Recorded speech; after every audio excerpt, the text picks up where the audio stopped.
오늘은 기독교 사상과 공산주의라고 하는 제가 꼭 한 번은 설교하고 싶은 주제입니다. 이 부분을 오늘 말씀을 통해 조명해 보면서 여러분과 제가 기독교 사상으로 무장하는 귀한 은혜가 함께하기를 바랍니다. 저는 오늘 6.25 전쟁 70주년이 되는 2020년을 맞이하면서 사상적인 문제를 말씀드리려고 합니다.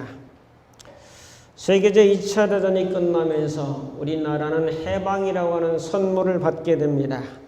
그래서 1948년 5월 10일 날 총선거를 하게 됩니다.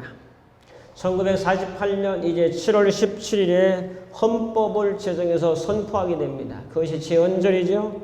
1948년 8월 15일 대한민국 정부를 수립하고 유엔에서 정식 대한민국 인정을 받습니다. 이북은 1948년 9월 9일 날 조선민주주의인민공화국을 선포하고 소련을 비롯한 공산제국들의 승인을 받습니다. 1950년 6월 25일 북한은 38선 전 지역에 기습 공격을 시작합니다. 1950년 9월 15일 인천 상륙작전을 성공하고 1950년 11월에는 중공군이 개입을 하게 됩니다. 1953년 7월 27일에 판문점에서 유엔군 이제 사령관과 공산군 사령관, 중공추하고 북한 측이 휴전에 조인하게 됩니다. 이것이 이제 해방과 더불어 6.25 또 휴전까지 역사를 간략하게 말씀을 드렸습니다. 이 전쟁에서 대한민국을 돕기 위해서 16개국의 나라가 군인을 보내기도 하고 원조 물자를 보내기도 하고 의약품을 보내기도 하면서 우리나라를 도왔습니다.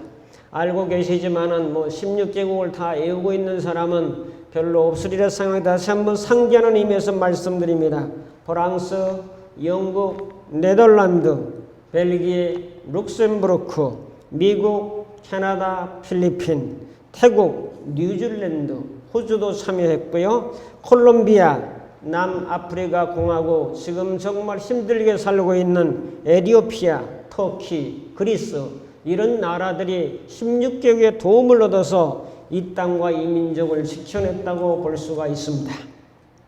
오늘 본문 말씀은 이제 그리스도인들은 성전이라고 말합니다. 예수님이 성전이고 구약의 성전이 이제 그 솔로몬 성전도 있었고 또 이제 귀환에서 스룹바벨 성전도 있었고 헤롯 성전도 있었는 예수님이 성전을 헐라 내가 3일 만에 지으리라면서 예수님이 성전 되었고 이제는 교회를 향해서 성전이라 말하고 성도를 향해서 너희는 성전이라고 말씀을 하고 있습니다. 그러면서 믿지 않는 자와 어찌 멍에를 같이 하냐며 의와 불법이 어떻게 함께하며 빛과 어둠이 어찌 사귀며 그리스도와 벨리알이 어찌 조화되며 믿는 자와 믿지 않는 자가 어찌 하나 될 수 있겠느냐. 하나님의 성전과 우상이 하나 될 수 없다라고 말씀하고 있습니다. 자, 그런 부분을 보면서 왜 이렇게 돼야 되는가? 하나님의 성전이기 때문입니다. 성전이라고 하는 것은 거룩성자, 선전자에서 거룩한 전이라는 것인데 구별되었다 이런 거예요. 그러니까 교회는 세상과 구별됐습니다. 교회는 세속과 구별된 기관입니다. 성도는 세속과 구별된 사람들입니다. 그렇다면 모든 삶의 모든 영역이라고 하는 것은 사상적인 것이 뒤에 자리를 잡고 있어요. 기독교인들은 기독교 사상을 가지고 살아야 될 줄로 믿습니다. 저는 이것을 강력히 주장하는 사람 중에 하나입니다. 기독교인이면서 다른 사상과 혼합해가 사는 것은 이것을 혼합주의라고 말합니다. 자, 우리 보수주의에서는 혼합주의를 아주 배격합니다. 그래서 범세계 종교운동인 WCC 같은 데서 저희 교단은 가입하지 않고 있습니다. 자, 그런 부분을 보면서 왜 이래야 되는가? 우리는 성전이기 때문에. 그래서 오늘 저는 기독교 사상과 공산주의를 비교하면서 말씀을 드리려고 합니다. 대한민국이 공산당으로부터 나라를 지키는 것은 군대의 힘도 있겠지만은 하나님이 도우셔야 될 줄로 믿습니다. 하나님이 도우시고 기독교인들의 기도와 신앙과 믿음에 의해서 이 나라가 이만큼 여기까지 왔다고 우리는 믿고 있고 하나님의 도움으로 말미암아 이 나라가 앞으로도 지속될 것이라고 믿고 있습니다. 자, 그런 사상과 그런 은혜를 바라보면서 이제 우리나라도 공산화가 됐다면 월남이나 카메르나 이런 나라처럼 망하고 비참해졌을 것입니다. 자, 공산주의 사상과 기독교 신앙은 정반대입니다. 같이 갈 수가 없는 겁니다. 자, 그런 부분에서 하나님의 사상과 사탄의 정반대인 것과 마찬가지로 공산주의는 사단의 사상이라 이렇게 볼 수가 있습니다. 자, 이런 부분을 보면서 몇 가지 살펴보려고 합니다. 주보를 잘 참조하면서 보시면 도움이 되겠고 제 설교 전문을 카톡에다 올려드릴 테니까 종종 보시면서 도움을 얻으면 주겠습니다. 첫 번째로 공산주의는 유물론입니다. 물질 중심이라고요. 기독교는 유실론이라고요. 신중심이라고요. 공산주의는 정신의 가치나 영혼의 가치를 인정하지 않아요. 영을 인정하지 않아요. 자, 공산주의를 논하면 몇 사람을 여러분들이 꼭 기억을 하셔야 됩니다. 엥겔스, 마르크스, 레닌, 스탈린, 모택동, 김일성 이 6사람은 꼭 기억을 하셔야 됩니다. 이것이 공산주의 흐름의 역사입니다. 자, 독일의 엥겔스는 정신은 물질의 생물학적인 부산물이다. 그래서 물질이 최고 우선이고 이 보이는 이 육체가 더 먼저예요. 오직 물질의 존재만 인정하고 정신이라든지 영혼이라든지 인정하지 않고 신의 존재는 더욱 부정하는 그런 주의입니다. 마르크스와 함께 과학적 공산주의는 사적 유물론의 창시자입니다. 공산당 선언을 엥겔스와 마르크스가 선언했고 공산주의 원리를 쓴 사람이 엥겔스 마르크스입니다. 그러나 성경은 말하고 있죠. 데살로니가서 5장 23절은 뭐라고 말씀합니까? 우리는 성경을 믿습니다. 우리는 하나님의 말씀을 믿습니다. 세상의 사상가나 철학자가 뭐라고 해도 살아계신 하나님의 말씀을 믿습니다. 자, 그렇다고 하면은 데살로니가서 5장 23절을 같이 한번 보겠습니다. 평강의 하나님이 친히 너희를 온전히 거룩하게 하시고 또 너희의 온 영과 혼과 몸이 우리 주 예수 그리스도께서 강림하실 때에 흠없게 보존되기를 원하노라. 자, 성경은 말합니다. 영도 있고 혼, 정신의 세계도 있고 몸도 있다. 근데 이 유물론 사상을 가진 사람들은 영이나 이런 세계를 인정하지 않아요. 당연히 그러므로 신도 없는 거예요. 이런 사상을 배경으로 한 것이 공산주의예요. 그러므로 공산주의와 기독교는 함께 갈 수 없는 대상들입니다. 이걸 분명히 하셔야 됩니다. 그래서 기독교는 유물론이 아니라 유신론이라고 해요. 신이라고요. 영이라고요. 신에게서 물질이 나온 것을 믿는 거예요. 보이지 않는 영의 세계에서 천지 만물이 나온 것을 믿는 거예요. 이게 바로 유신론이라고요. 하나님의 창조를 믿기 때문입니다. 창세기 1장 2절 다 같이 우리 알고 있죠. 하나님이 세상을 사랑했지만 태초에 하나님이 천지를 창조하셨다는 거예요. 그러니까 영에서부터 하나님에게부터 모든 만물이 나온 거라는 것을 기독교는 분명히 믿고 전하고 있다는 거죠. 자, 두 번째로 넘어갑니다. 공산주의는 무신론이며 기독교는 유신론이라는 거죠. 공산주의 사상 특징 중에서 하나는 하나님의 존재를 부인한다는 거예요. 종교 말살을 목표로 하고 있다는 거예요. 공산주의가 되면 기독교인은 다 처형돼야 됩니다. 뭐 순교든 처형이든 다 죽어야 됩니다. 왜? 신을 인정 안 하고 종교를 인정 안 하기 때문에 공산화로 가는 것은 결국 우리의 죽음을 자초하는 거나 마찬가지예요.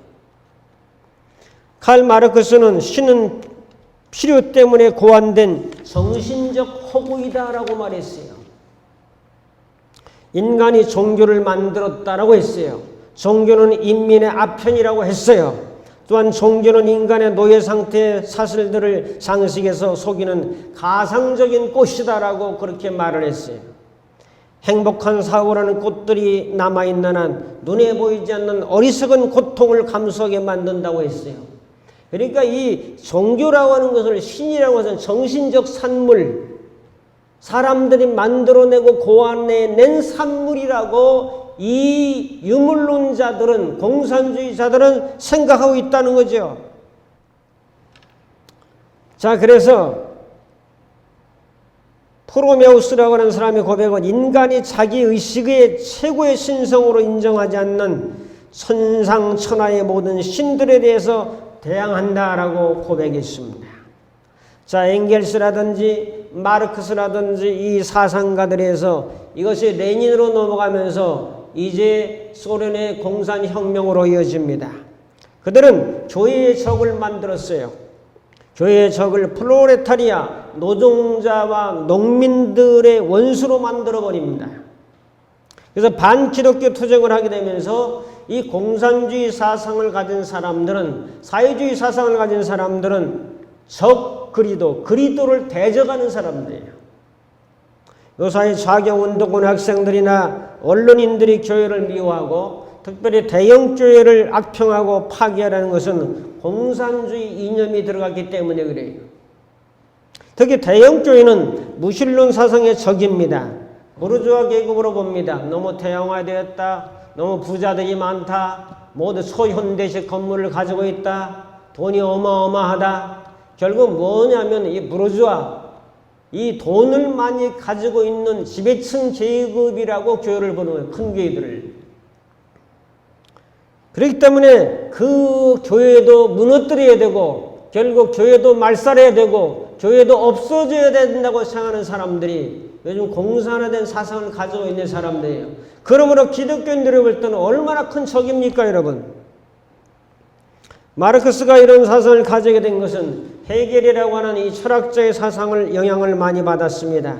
신은 신학적 존재에 불과하다.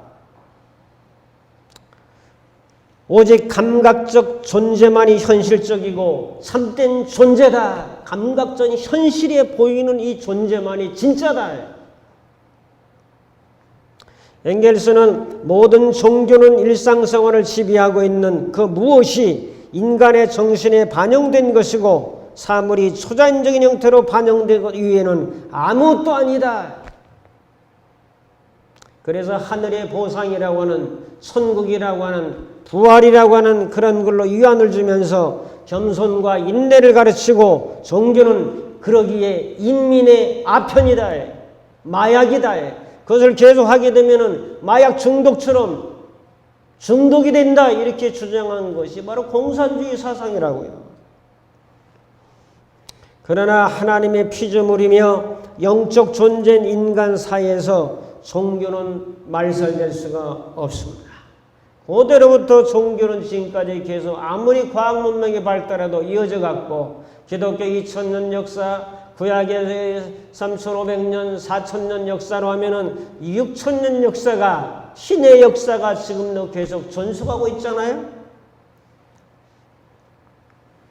자, 공산주의라는 또 다른 종교를 만들었고 그들의 메시아는 레닌, 모택동, 김일성, 엥겔스, 마르크스 이런 사람들이 하나의 교주나 마찬가지 그 사람들의 사상을 그대로 따르고 이북은 김일성 주체 사상이 있어요. 그 사상을 따르기 때문에 김일성 동상 앞에 가서 절하며 숭배하도록 만들어요. 그렇게 하면 안 돼요. 사실 그들의 공산주의 원리로 하면 그럴 필요가 없어요. 그들에게 구원은 혁명입니다. 그 혁명은 피를 부르게 되어 있습니다. 파괴와 혁명이 그 사람들의 이 사회를 개혁하는 정신입니다. 그러므로 공산주의 사상에 물든 사람은 인정도 눈물도 정도 사랑도 없어요. 그 목표를 이루기 위해서는 이제 수단을 정당화하기 때문에 혁명이고 피를 부르는 거예요.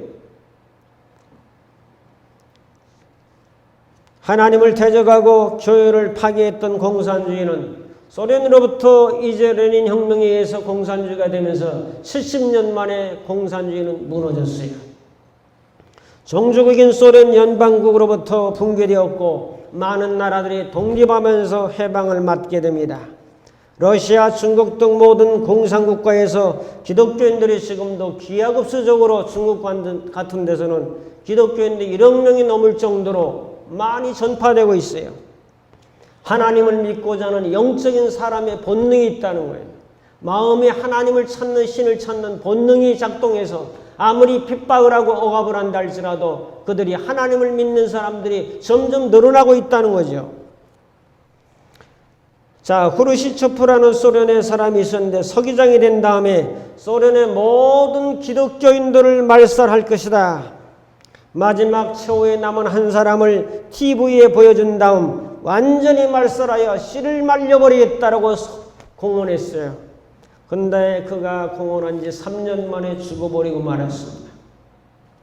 미국을 비롯한 기독교 국가들은 다 문명적으로 발달되어 있고 창조적이고 미래지향적이며 미래 하나님의 나라를 보고 이 땅을 그렇게 그런 나라로 만들어가고자 원하는 간절한 열망들이기 때문에 사는 것도 기독교 국가가 다 잘 살아요. 공산주의 국가보다 기독교 국가가 훨씬 더 잘 삽니다. 경제적으로도 그렇고 창의력도 그렇고 상상력도 그렇고 모든 문명이나 문화가 다 발달되어 있어요. 자, 이남이 더 잘 살잖아요. 이북보다. 뭐 잘 사는 게 대수냐? 그럼 못 사는 게 대수입니까? 지금 경제전쟁이라고요. 신앙이 있잖아요. 오늘 우리는 예배드리고 있잖아요. 이북에는 예배드릴 수가 없어요. 평양에 봉숙교회가 있어서 형식적이에요. 과시형으로 지어놓은 교회라고요. 이런 정상적인 예배를 드릴 수 없는 곳이에요.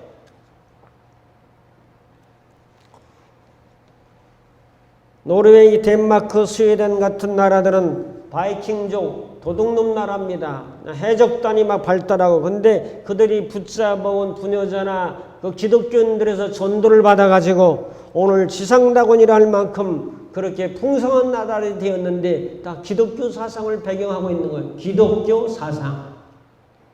신을 믿지 않는 것은 무신론이고 신을 믿는 것은 유신론이에요. 없을 묻자 신이 없는 게 아니고 유신론 기독교 사상은 신이 있는 거예요. 하나님이 계신 거예요. 믿으시면 아멘. 이 사상을 가지고 살아가는 거예요. 세 번째로 공산주의는 물질 평등주의고 기독교는 인격 평등주의입니다. 마르크스나 레닌이 말하는 혁명의 목표는 계급 사회를 타파하는 거예요. 그리고 평등하게 똑같이 분배해서 잘 사는 나라를 만드는 거예요.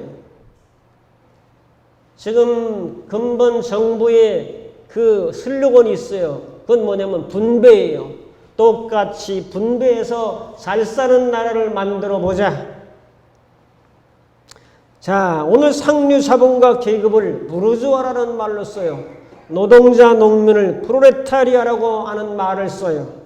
이 부르주아 계급을 타파하고 없애하고 기업들을 다 이렇게 타파해서 노동자 농민 못 살고 못 먹고 힘들어하는 사람들에게 있는 것을 뺏어서 분배해주는 정책을 써야 되겠다 하는 것이 사회주의 이론이에요. 그러면서 유토피아를 이 땅에 건설해야 되겠다. 다시 말해서 지상천국을 이 사회주의로 가면 만들겠다고 했는데 70년 만에 손들어버리고 말았어요. 그들의 거짓말이라는 것이 입증되었습니다. 유토피아가 아니라 거짓토피아를 만들어버리는 세상으로 전락하는 그 대표적인 것이 이북입니다. 거짓 나라가 되고 말았어요. 공산주의에 큰 오류가 있어요. 이건 뭐냐면 내 것을 인정하지 않아요. 다 국가 것이고 사회 것이지 내 것이 어디 있냐? 사유재산을 인정하지 않는 것이 공산주의의 큰 약점입니다. 이 마르크스나 엥겔스가 이걸 못 봤던 거예요. 내 것이 안 되는데 열심히 일합니까? 절대로 열심히 일 안 합니다. 사람은 소유욕이 있기 때문에 내가 소유할 수 있을 때 열심히 땀 흘려 일하는 거예요. 그래서 이북 사람보다 이남 사람들이 더 열심히 일한 거예요. 야근하고 밤새고 그냥 처리하고 하면서까지 열심히 일했던 60년대, 70년대, 80년대가 있었기 때문에 오늘이 2020년이 있는 거죠. 공산당들 일을 별로 안 합니다. 제가 늘 말씀드려요. 오죽 일을 안 했으면 손삽 뜨고 허리 한번 펴기 운동을 할까? 오죽 일을 안 했으면. 우리는 포크에는 팔고 있는 삽 가지고 와서 뚝 무너지면 삽 가지고 거다 메운다고 삽 들고 나오면 그거 되겠습니까, 여러분?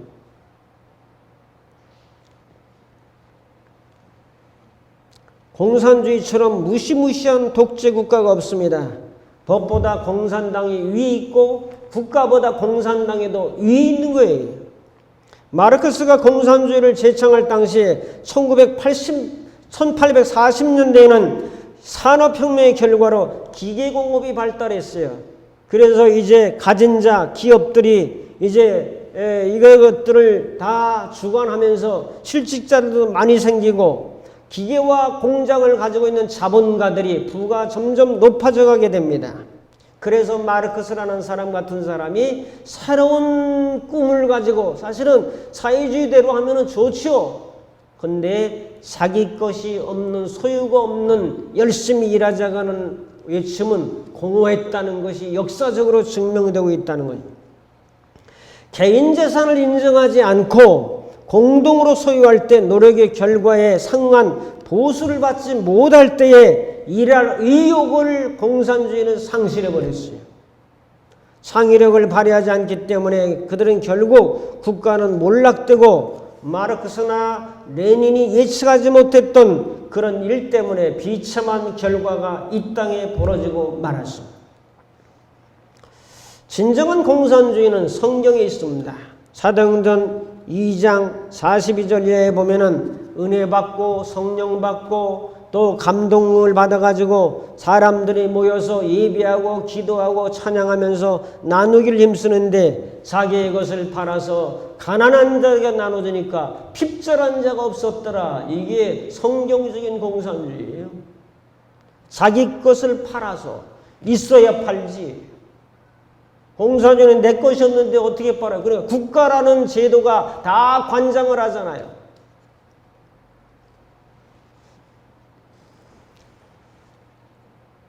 부자들은 탐욕을 버리라고 성경은 야고보서 5장 1절부터 말합니다. 부자들아 탐욕을 버려라. 뭐요?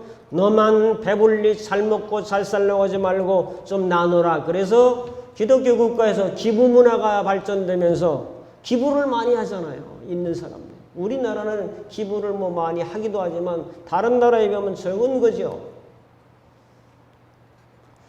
구두 한 컬레를 만들어서 5만 원을 받았어요. 자, 제조비가 2만 원이라 치면 3만 원이 남았잖아요. 그러면 이 만드느라고 10명이 일했어요. 3만 원을 다 분배해서 3천 원씩 분배하자. 인데 3만 원의 이익을 남겼다고 해서 다 분배해버리면은 투자하고 수고하고 또 사업을 확장하고 이랬는데 다 분배해버리면 누가 투자를 합니까? 안 하죠. 누가 연구개발을 해서 연구비를 투자해가지고 창의력을 발휘하게 하겠습니까? 안 하죠. 국가에서 다 해주는데 복지시설비나 재보험 같은 것을 누가 지불하겠어요? 또한 자기가 번 돈을 자기 마음대로 자선사업이나 쓸 자유가 없다면 누가 그 일에 동참하겠어요? 이것이 하나의 맹점이라는 거죠. 자, 7, 8천, 8, 9천, 1억 연봉되는 이제 파일럿들이 동맹 파업을 하면서 더 몸값을 올려달라고 요구하고 있어요. 파업하고 하는 사람들이요, 돈 조금 받는 사람들이 아닌 거죠. 돈 많이 받는 사람들이 맨날 노조에서 이거 빨간 띠 두르고 하는 거예요. 얼마나 이 사상적으로 이 사상을 알면서도 그렇게 주장하는 것은 자기 욕심이 이익이죠. 자, 네 번째로 공산주의는 폭력주의고 기독교는 비폭력주의입니다. 칼 마르크스는 1848년 공산당 선언에서 전 세계의 노동자들이 다 단결해서 공장과 기업의 주인인 자본과 재산을 빼앗아 가지고 공동소유를 만들자. 이것이 공산당 선언이에요. 프롤레타리아 인민이 잘 사는 계급 없는 사회를 만들려면 자본가를 때려잡고 국가를 전복시켜야 하는데 이것에서 폭력을 쓰지 않으면 불가하다는 했어요. 그러므로 공산주의는 폭력입니다, 여러분. 기독교는 비폭력이지만은 걔들은 폭력이라고 해요. 폭력. 아주 살벌합니다, 여러분. 데모하는 거 보세요. 광화문에 가서 한번 보세요. 데모를 어떻게 하나. 죽창 들고 막 찌르고. 인정, 사정 없습니다. 자, 로버트 콘캐스트라고 하는 사람은 그의 책 더 그레이트 털에서 엄청난 폭력에서 후르시프 초프라는 사람이 전당대회를 하면서 하나를 썼어요. 글씨를. 지금까지 사람을 얼마나 많이 죽였나 썼는데 스탈린이요 4,500만 명을 죽였어요. 그 명단을 써놓은 책이 383권이에요. 그 사람 죽인 사람 명단 써놓은 게. 자, 히틀러는 600만 명 죽였죠. 이건 아무것도 아니에요. 자, 모택동은 이제 자기 자리를 인계했던 유기소와 그 가족을 미 제국주의 간첩이라고 몰아서 6,300만 명을 죽였어요. 공산주의 만드는 중공을 만들기 위해서. 김일성은 전쟁 도발하면서 수십만 수백만을 죽였어요. 김정일은 미얀마 아웅산 참사에서 또 칼기 폭파 등으로 수백 명을 죽였어요. 6.25 때 공산당은 형무소에서 이제 3,119명을 대량 학살했고 1950년 9월 26일에 우물마다 양민들을 차곡차곡 싸가지고 거기다 메워버렸고 1950년 9월 28일경에는 밧줄로 묶어서 총살한 것이 900여 명이나 되고요. 1950년 6월 28일에는 서울대병원에 입원하던 국군 부상병들과 일반 환자 900명을 총기로 난사했어요. 원래 병원은 공격하면 안 되는 거예요. 1950년 9월 20일경에는 고향문에서 공산당들이 80여 명의 팔다리를 잘라서 죽였어요. 그들의 만행은 이루다 말로 열거할 수가 없습니다. 예수님은 검을 쓰는 자는 검으로 망한다고 했어요. 기독교는 폭력주의가 아닙니다. 그런데 공산주의는 폭력주의입니다. 그들은 혁명 완수를 위해서는 사람 죽여도 됩니다. 네. 인격이 별로 필요가 없으니까.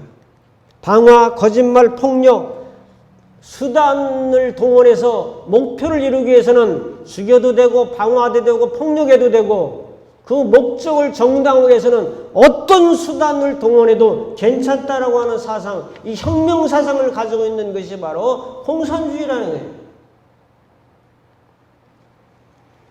더욱이 그들은 보수정당, 보수기업, 보수교회들을 공산주의의 적으로 보고 있다는 거예요.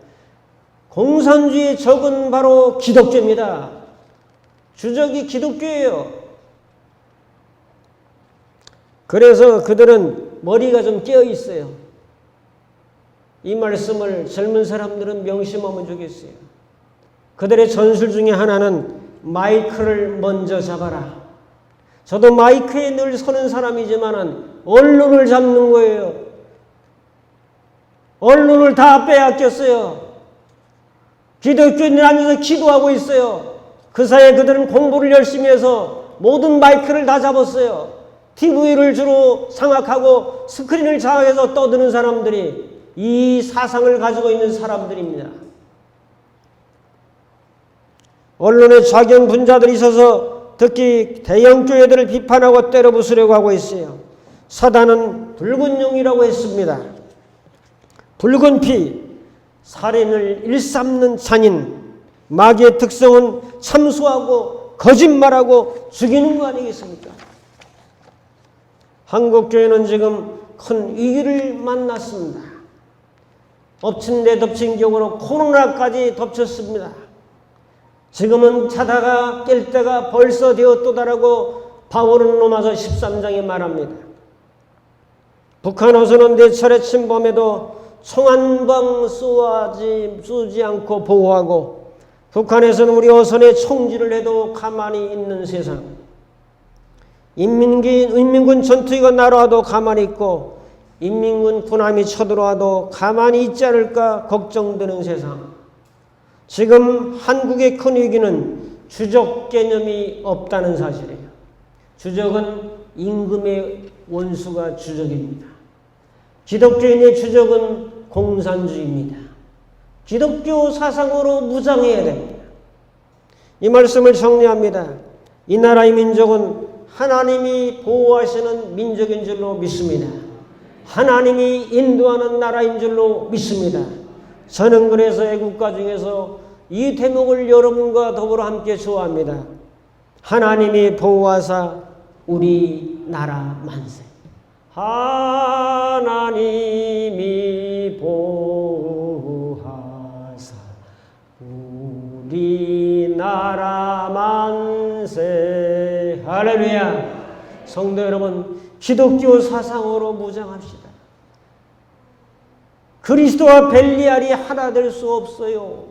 기독교 사상과 공산주의가 하나 될 수 없어요. 정신을 바짝 차려야 돼요. 사랑하는 성도 여러분, 국가가 있어야 조국이 있어야 가정의 행복도 있고 개인의 행복도 보장되지 않습니까? 기독교 사상으로 무장합시다. 성경 말씀으로 무장합시다. 예수님으로 무장합시다. 성령으로 무장합시다. 그래서 이런 기독교 사상으로 무장해서 공산주의나 물질주의나 시라노주의나 이런 무신론이나 이런 사상을 배격하고 일어나야 됩니다. 기독교 사상으로 무장하여 복음 통일을 이루고 전 세계에 기독교 복음을 전하는 대한민국이 되기를 축복합니다. 그렇게 되기 위해서 기도해 주시고 마지막 다시 한번 말씀드립니다. 언론을 빼앗아 와야 됩니다. 방송을 정복해야 됩니다. 쉽게 말하면 기독교인들이요, 마이크를 잡아라. 마이크를 잡아라. 한번 따라 합시다. 기독교인들이요, 마이크를 잡아라. 그럼 여러분 손자 손녀들, 여러분 젊은 친구들이 더 열심히 분발해서 다 언론계에 진출하고 금융계에 진출하고 머리를 좀 점령하고 그래야 마이크를 잡아서 말할 수, 아무나 나와서 말하지 않잖아요. 여기 마이크 서는 사람들이 몇 명 안 됐잖아요. 그 사람들이 회중을 좀 이끌어가잖아요. 우리 기독교인들이 그런 정신을 가지고 기도하며 공부하며 땀 흘리며 미래를 보고 이 예수를 전파하기 위해서 나간다면 얼마나 놀라운 역사가 있겠어요. 그래서 제가 요즘 늦게나마 영상을 배우고 또 올려주고 하고 있는 일을 하는 거예요. 왜? 제 나름대로 깨달음이 있고 하나님이 감동을 주신 게 있기 때문에.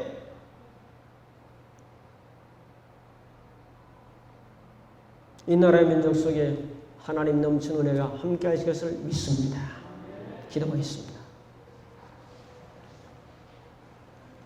기독교 사상과 공산주의가 사상적으로 대립하고 있는 분단된 유일한 대한민국, 긍휼과 자비를 베풀어 주시고 우리 기독교인들이 그저 안일하게, 그저 무지하게, 그저 되는 대로 살아가는 것이 아니라 기독교 사상, 말씀, 성령, 예수, 권세와 능력으로 무장하고 열심히 최선을 다하여 경주함으로 이 세상을 이끌어가게 하시고 하나님의 놀라운 능력 가운데로 승리를 선언하며 찬양과 기도와 감사와 열심히 노력하고 공부해서 하나님의 기독교 사상을 전 세계에 전파하는 대한민국이 될 수 있도록 우리 주님께서 복을 내려 주시옵소서.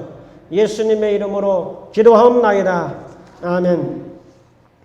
축도합니다.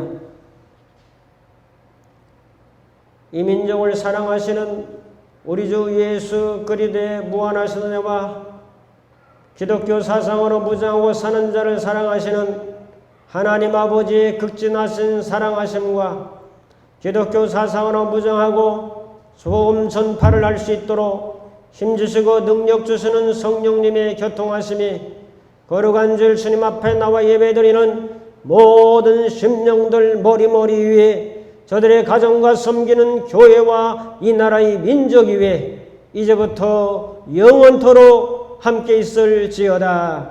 아멘.